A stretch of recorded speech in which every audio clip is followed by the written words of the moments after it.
Bismillah, Assalamualaikum warahmatullahi wabarakatuh. Alhamdulillah, assalatu wassalamu ala rasulillah wa ala alihi wa sahbihi wa man walah. Asyhadu an la ilaha illallah wahdahu la syarikalah wa asyhadu anna muhammadan abduhu wa rasuluhu la nabiyya ba'dah ba'd. Fa inna asdaqal hadisi kitabullah wa khairal hadi Muhammadin sallallahu alaihi wasallam. Syarrul umuri muhdatsatuha wa kullu muhdatsatin bid'ah wa kulla bid'atin dolalah wa kulla dolalatin finnar. Ayo ikhwah zinallahu wa ikum ajmain. Alhamdulillah kita bersyukur kepada Allah Subhanahu wa taala masih diberikan nikmat iman, nikmat Islam, nikmat sehat, al-afiyah. Nikmat waktu luang juga ya. Dengan nikmat-nikmat ini Allah Subhanahu wa taala perkenankan, izinkan kita kembali bertemu, bersua, bertatap muka dengan melalui media ini untuk melanjutkan pelajaran kita dari Ad-Durus Al-Yaumiyah. Salat dan salam senantiasa teriringkan kepada Nabi kita Muhammad sallallahu alaihi wasallam, kepada keluarga, sahabat, dan tidak lupa kita sebagai umatnya sampai kiamat kelak. Baik, sekarang kita masuk pelajaran yang ke-305, yaitu Fadlul Qanaah, yaitu keutamaan qanaah. Ketahuilah saudaraku rahimanillah wa yakum ajmain, qanaah itu artinya ar-ridho bima qassamallahu. Ridho terhadap apa yang Allah bagikan untuk kita. Dan qanaah ini bisa melahirkan al-afaf, merasa cukup, ya, tidak minta-minta terhadap kepada manusia yang lain. Kita juga tidak mengadukan keadaan kita, kok saya begini, kok orang lain begitu, ya. Ini qanaah akan melahirkan sifat tersebut, yaitu sifat al-afaf, menjaga diri, ya, punya jati diri, punya harga diri, tidak minta-minta kepada orang lain, tidak berharap apa yang ada pada orang lain pindah kepada kita atau malah hilang, menimbulkan hasad dan seterusnya. Itu afaf. Terjaga diri kita dari perbuatan-perbuatan yang seperti itu. Dan orang yang afaf, terjaga dirinya dari minta-minta kepada orang, bahkan dia menjatuhkan izzahnya, dia menjatuhkan kehormatannya dirinya sendiri, sehingga itu bisa mengakibatkan pelit. Ya. Orang yang qanaah akan melahirkan al-afaf. Orang yang afaf maka ya mereka akan mengeluarkan hartanya itu dengan iktisad, dengan dengan seimbang, tidak berlebihan dan juga tidak kurang, ya, tidak berlebih-lebihan sehingga dia mubazir, membelanjakan hartanya bukan pada jalan ketaatan, ataupun malah menimbulkan bakhil, pelit, tidak mau berinfak, bahkan tidak mau berinfak kepada keluarganya sendiri. Ini al-iktisad. Al-iktisad artinya pertengahan, tidak mubazir dan juga tidak pelit. Ini keutamaan qanaah yang akan kita bahas. Kalau orang sudah diberikan taufik, qanaah, kemudian dia juga afaf, melahirkan afaf, dan juga dia iktisad, pertengahan, maka mereka adalah orang-orang yang beruntung, diberikan taufik oleh Allah Subhanahu wa taala demikian. Maka ya, tidak ada balasan yang pantas untuk orang-orang yang qanaah, yang afaf, dan juga iktisad, kecuali tempat kembali yang penuh dengan kenikmatan, yaitu surga Allah Subhanahu wa taala.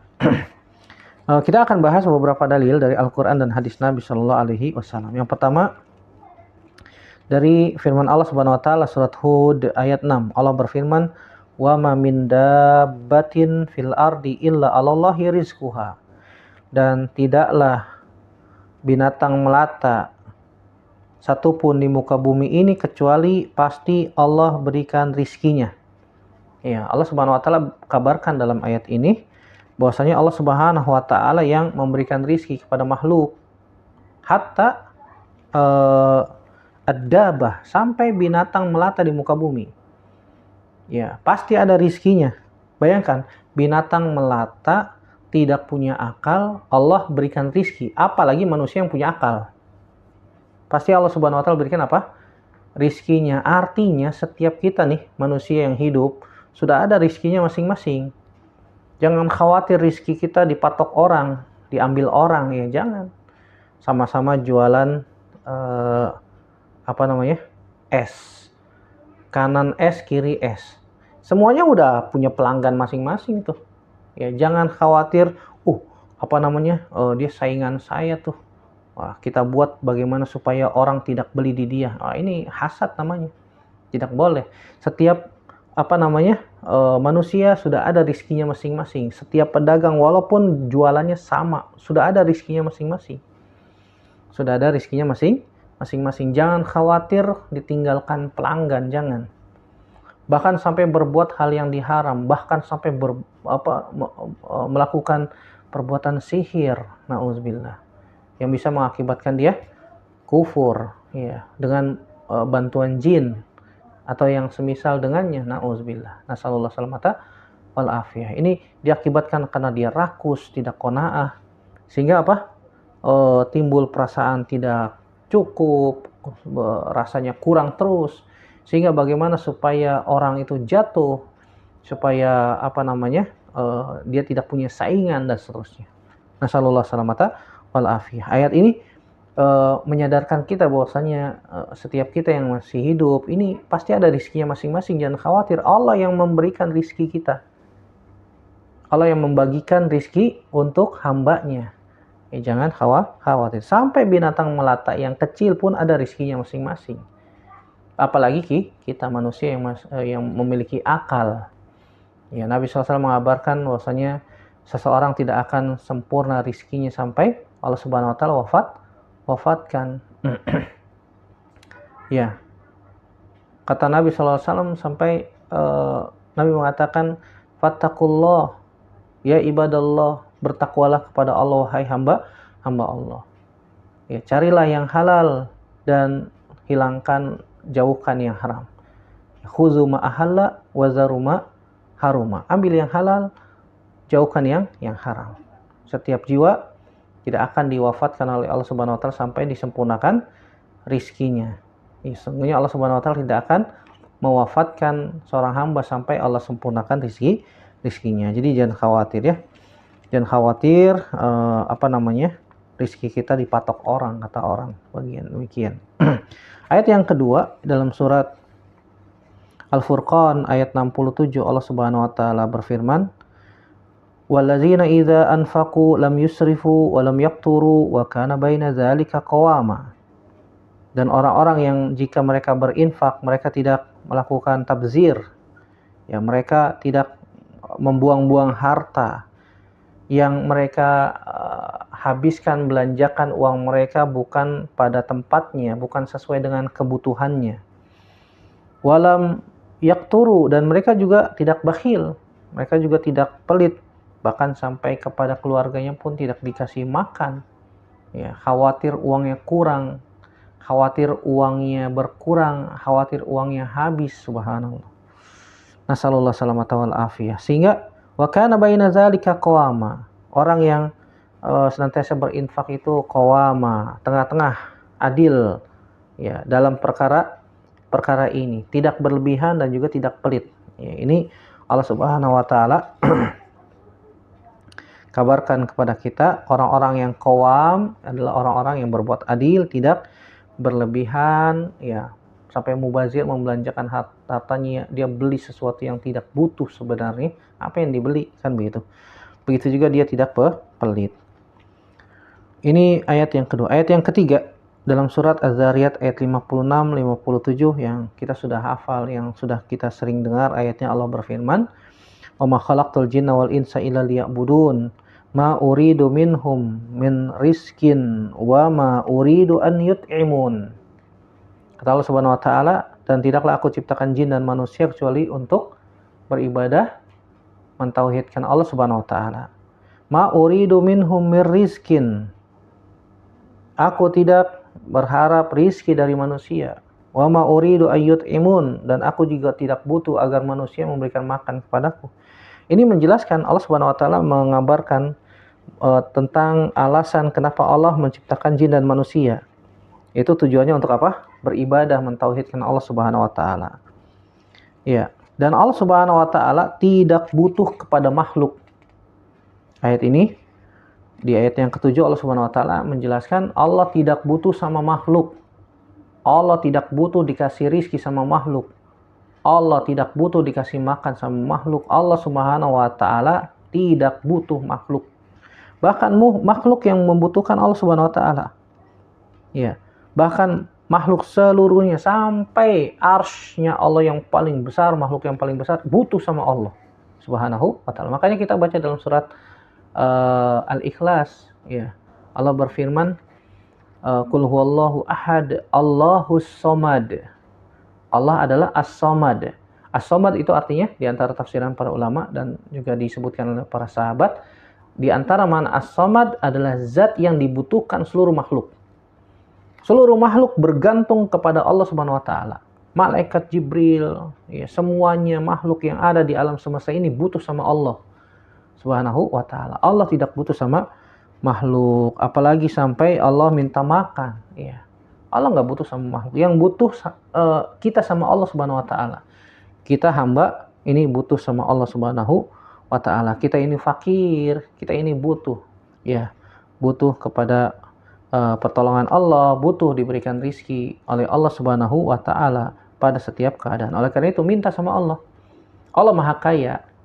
Allah Maha mampu atas segala sesuatu. Allah Maha memiliki segala sesuatu. Allah Subhanahu wa taala raja di raja. Allah Razzaq Dzul Quwwatil Matin. Allah Subhanahu wa taala adalah zat yang Maha Kaya, yang memberikan rizki kepada siapa saja yang Allah kehendaki. Ini dari ayat Al-Qur'an. Kemudian yang dari hadis Nabi Shallallahu alaihi wasallam, yang dalil keutamaan orang-orang yang qanaah, merasa cukup dengan apa yang Allah berikan kepada kita. Di antaranya hadis Abu Hurairah radhiyallahu ta'ala anhu yang diriwayatkan oleh Imam Bukhari dan Imam Muslim. Imam Bukhari di hadis nomor 271 dan Imam Muslim nomor 1051. Nabi Shallallahu alaihi wasallam bersabda, "Laisal ghina an kasratil arad, walakinnal ghina ghina nafsi." Ya, muttafaqun alaihi. Kata Nabi SAW, "Laisal ghina bi an kasratil arad." Bukan hakikat orang yang kaya itu bukan yang banyak hartanya. Al-arad ay bimana al-mal. Al-mal itu harta. Hakikat orang yang kaya itu bukan orang yang banyak hartanya, bukan. Walakinnal ghina ghina nafs. Tapi hakikat orang yang kaya adalah kaya dalam hatinya. Jiwanya kaya. Jiwanya kaya. Dia merasa cukup dengan apa yang Allah Subhanahu wa taala berikan kepadanya. Ini yang namanya qanaah. Ini yang namanya qanaah. Dari sini kita bisa ambil faidah bahwasanya al-ghina an-nafi al-mamduh wa ghina nafs. Kekayaan yang terpuji, yang bermanfaat itu adalah kekayaan di dalam hati. Ya walaupun mungkin dia tinggal di kontrakan, petakan, tapi dia qanaah, menerima apa yang Allah tetapkan untuk dia. Setelah dia berusaha, Allah tetapkan dia dapat rezeki seperti itu. Segitu. Akhirnya dia terima dengan lapang dada, dia qanaah. Walaupun hidup di rumah petakan, kontrak, ya seakan-akan Masya Allah luas sekali kontrakan itu. Nyaman tinggalnya. Tidur pun lelap sampai ngorok. Coba antum lihat orang-orang kaya yang rumahnya mewah, mobil berderet, berjejer, berbaris di garasinya. Ya, tapi tiap malam susah tidurnya. Kenapa? Mikirin harta ini, mikirin harta itu. Gak bisa tidur. Iya, gak bisa tidur. Dia bisa tidur kalau sudah minum obat. Nauzubillah. Lihat tuh orang yang tidur di kolong jembatan. Ya, tidurnya lelap. Ya, seperti gak ada beban. Ya, orang yang kaya adalah kaya jiwanya. Itu hakikat orang yang kaya, kata Nabi Shallallahu alaihi wasallam. Dan juga hadis ini mengandung faidah ghinan nafs yatawalladu minal qanaah wa adamul hirsi 'alal izdiyadi li ghairi hajah. Kekayaan jiwa itu bisa melahirkan qanaah. Tadi sudah disebutkan ya. Dia kaya di dalam hatinya. Hakikat orang kaya itu kaya hatinya, sehingga qanaah, menerima apa yang Allah Subhanahu wa taala tetapkan untuk dia. Sehingga dia tidak ada hirs, tidak ada kemauan yang berlebih ya, seperti tamak. Ya, tidak ada perasaan tamak untuk menambah. Udah cukup. Yang penting dia bisa ibadah tenang, khusyuk ya. Itu sudah cukup. Dia bisa makan hari itu, keluarganya juga bisa makan, hidup tenang, ya, ibadah juga tenang, ya, tidur juga nyenyak. Ya, itu nikmat luar biasa, nikmat luar biasa yang Allah Subhanahu wa taala berikan kepada seorang hamba. Hadis yang kedua kita bahas hadis Abdullah bin Amr bin As radhiyallahu taala anhuma. Nabi Shallallahu alaihi wasallam bersabda, "Qad aflaha man aslama wa kana rizquhu kafafan wa qanna'ahu Allahu bima atahu." Rawahu Muslim. Hadis Abdullah bin Amr bin As, semoga Allah meridhoi keduanya, bahwasanya Nabi Shallallahu alaihi wasallam bersabda, sungguh beruntung orang yang Islam itu. Ya, sungguh beruntung orang yang Islam. Wa kana rizquhu kafafan. Rizkinya itu cukup, tidak berlebihan, dan ya cukup untuk sesuai dengan kebutuhan dia. Ya. Wa qanna'ahu Allahu mimma atahu, dan dia qanaah terhadap apa yang Allah Subhanahu wa taala berikan kepada dia. Dia ridho.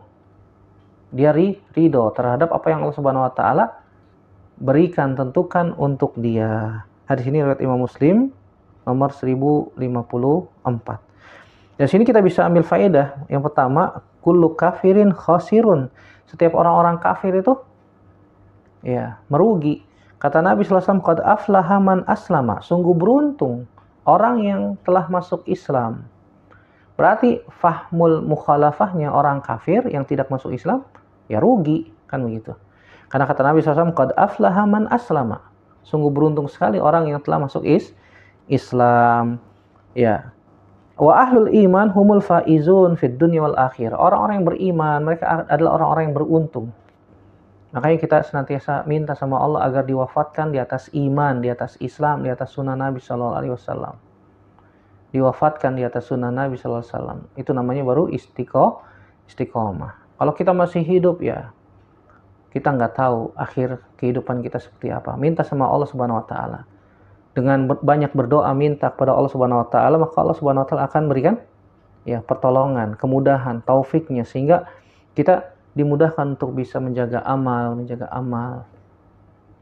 sesuai dengan kemampuan kita, sambil kita berusaha untuk memperbaiki amal, islahul amal. Nah, orang-orang yang beriman itu mereka adalah orang yang beruntung di dunia maupun di akhirat. Faedah yang selanjutnya, ar-rizqu al-qana'atu hiya haqiqatul ghina. Sebagaimana tadi sudah disinggung, ya, qanaah itu adalah hakikat.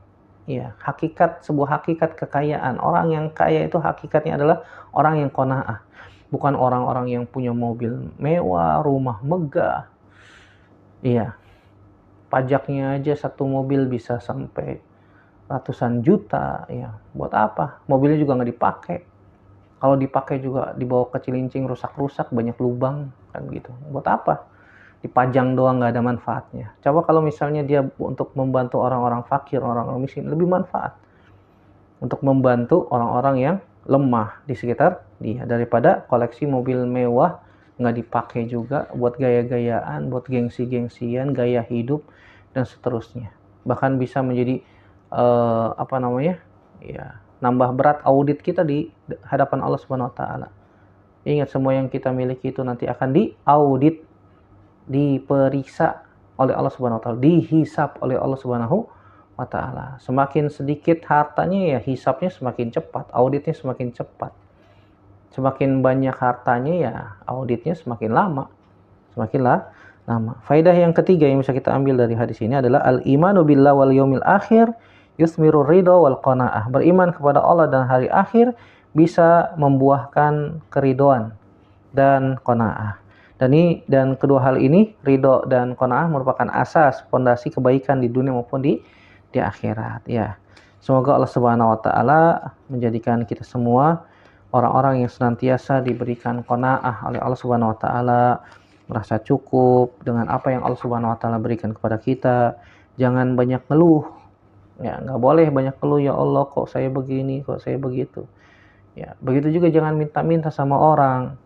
Nggak boleh minta-minta sama orang. Kata Nabi SAW, kecuali yang butuh ya. Kalau nggak butuh minta-minta sama orang, perhatikan hadis Abdullah bin Umar. Kata Nabi SAW, la tazalul mas'alah bi ahadikum hatta yalqallaha ta'ala wa laysa fi wajhihi muz'atu lahmin, muttafaqun alaihi. Kata Nabi SAW dalam hadis Abdullah bin Umar, riwayat Imam Bukhari dan Imam Muslim, senantiasa orang-orang yang suka minta-minta di antara kalian itu nanti akan bertemu dengan Allah nanti pada hari kiamat. Laisa fi wajhihi muz'atul lahmin. Di wajahnya tidak ada dagingnya, artinya tengkorak doang tuh wajah. Kenapa demikian? Karena dia di dunia mempermalukan dirinya sendiri. Iya. Sehat, tubuh lengkap, masih muda, kuat, kok minta-minta? Ya. Kenapa nggak mau kerja? Kenapa nggak usaha? Jualan ini kek, jualan apa kek? Yang penting halal. Ya, lihat rata-rata yang minta-minta di sekitar kita. Rata-rata kaum muslimin, kalau ditanya agamanya apa mas? Agamanya Islam. Minta-minta dengan berbagai macam modelnya. Ada yang pakai cat perak lah, ada yang pakai ondel-ondel lah, ada yang pakai macam-macam. Macam-macam. Maka perhatikan hadis ini. Orang yang suka minta-minta itu, ingat ya, minta-minta yang dijadikan profesi. Bukan minta-minta yang emang benar-benar butuh. Iya. Seperti apa sih Ustadz minta-minta yang benar-benar butuh? Kata Nabi SAW dalam hadis Abu Bishr Qabisah bin Makharik radhiyallahu ta'ala anhu. Ya. Beliau mengatakan, tahammaltu hamalatan fa'ataitu Rasulullah sallallahu alaihi wasallam as'aluhu fiha. Saya pernah terlilit hutang. Ya. Kemudian aku pun meminta kepada Nabi sallallahu alaihi wasallam. Kemudian Nabi SAW pun mengatakan, akim hatta ta'tina sadaqah fa na'muru laka biha. Ya, akim, tunggu dulu lah, berdiri sebentar. Sampai ya kita akan berikan sedekah untukmu. Kemudian Nabi SAW mengatakan, ya Qabisah, innal mas'alata la tahillu illa li ahadi salasatin. Wahai Qabisah, minta-minta itu tidak boleh kecuali pada 3 orang ini. Yang pertama, rajulun tahammala hamalatan fahalat lahul mas'alah hatta yusibaha thumma yumsiku. Ada orang yang terlilit hutang benar-benar butuh. Ya gorim lah ya. Kemudian dia minta kepada orang sampai hutangnya terbayarkan lunas. Dari sini kita bisa ambil faidah bahwasanya ini kewajiban imam nih, pemimpin. Boleh seorang imam membantu rakyatnya untuk membantu kesulitan mereka. Boleh turun ke jalan, yang membantu rakyatnya yang miskin, yang gorim, yang terlilit hutang sampai habis hartanya. Makanya dari sini juga kita bisa ambil faedah, jangan mudah-mudah berhutang. Kalau tidak butuh banget ngapain berhutang kan begitu. Ya semoga Allah melindungi kita semua dari hutang ya. Yang kedua, kalau kita sudah minta pada orang, pada pemimpin misalnya untuk dibantu hutangnya lunas, maka nggak boleh minta lagi. Yang kedua ada rajulun asabathu jaihah ijtahat malahu. Ada orang yang terkena musibah sampai hartanya habis. Misalnya kebakaran. Iya, rumahnya kebakaran, nauzubillah. Sampai hartanya habis semuanya. Kemudian fahalat lahul mas'alah. Boleh dia minta kepada orang lain sampai cukup modal, dia bisa tegak badannya, bisa makan, bisa merapikan tempat tinggalnya. Ya, dia bisa membeli pakaian kembali dan dia bisa bekerja kembali. Setelah itu nggak boleh minta-minta lagi. Ya, setelah itu nggak boleh minta lagi. Yang ketiga, kata Nabi Shallallahu Alaihi Wasallam, rajulun asabathu faqah. Ada orang yang fakir sekali. Ya, lemah dari segi ekonominya. Hatta yakula salah satu min zawil jiha atau hija min qaumihi. Sampai ada 3 orang dari kaumnya mengatakan, laqad asabat fulanan faqatun. Si fulan tuh sedang menimpa dia fakir yang luar biasa. Fahalat lahul mas'alah. Kemudian 3 orang ini minta bawa proposal, bawa ke perusahaan-perusahaan untuk membantu orang-orang yang lemah miskin di sekitar dia. Ya, dia membawa proposal minta kepada perusahaan bukan untuk dia tapi untuk membantu orang lain. Maka ini boleh. Sampai si orang yang fakir itu diberikan bantuan. Ingat, kalau kita memberikan bantuan, usahakan ada edukasi, dilatihlah, diajarkan cara berdagang, membuat sesuatu kemudian dijual sehingga dia bisa berjalan sendiri. Jangan sampai cuma bantu doang tapi nggak ada edukasi, percuma. Nanti dia begitu terus, begitu lagi. Iya, nggak ada edukasi, nggak ada pelatihan, nggak dikasih pelatihan sehingga dia nggak bisa berdiri sendiri. Hanya mengharapkan bantuan dari orang lain. Makanya ini penting ketika kita membantu, ya, kita berikan edukasi juga agar dia bisa berdiri tegak sendiri, tidak mengharapkan bantuan orang lain. Maka kata Nabi SAW, fama siwahunna minal mas'ala ya qabisah suhtan, yakuluha sahibuha suhtan. Rawahu Muslim. Selain 3 orang itu, wa qabisah, nggak boleh minta-minta. Kalau ada selain 3 orang itu minta-minta, itu adalah suhtun. Itu bara api yang dimasukkan ke dalam perutnya dan hukumnya haram. Haram. Ini minta-minta. Oleh karena itu, saudaraku rahimanillah wa iyyakum ajmain, melalui kajian singkat ini semoga kita menjadi lebih qanaah ya, supaya kita merasa cukup ridho dengan apa yang Allah Subhanahu wa taala berikan kepada kita. Kadang-kadang orang merasa kurang. Ya, mungkin karena tujuannya dunia sehingga Allah Subhanahu wa taala menjadikan kefakiran di hadapan wajahnya. Kata Nabi SAW, man kanatid dunya hammuhu, siapa saja yang dunia menjadi tujuan utamanya, maka Allah Subhanahu wa taala ja'alal faqra baina ainaihi. Allah akan menjadikan kefakiran ada di hadapan wajahnya sehingga kurang terus. Ya. Berbeda dengan orang yang mengejar akhirat. Man kanatil akhiratu hammuhu. Siapa saja yang tujuan utamanya adalah akhirat, ja'alallahu al-ghina fi qalbihi. Allah jadikan kekayaan itu dalam hatinya. Semoga Allah Subhanahu wa taala menjadikan kita semua termasuk orang-orang yang tujuan utama kita mengejar akhirat, ya, bukan mengejar dunia. Semoga Allah Subhanahu wa taala juga memasukkan kita ke dalam surga, menutup usia kita dengan husnul khatimah, di atas istiqomah, di atas Islam, di atas iman, di atas sunnah Nabi Sallallahu Alaihi Wasallam. Amin ya rabbal alamin. Semoga bermanfaat. Aku qouli hadza astaghfirullah li wa lakum. Wa sallallahu ala nabiyina Muhammadin wa ala alihi wasallam. Subhanakallahumma bihamdik, asyhadu an la ilaha illa anta astaghfiruka wa atubu ilaik. Wassalamualaikum warahmatullahi wabarakatuh.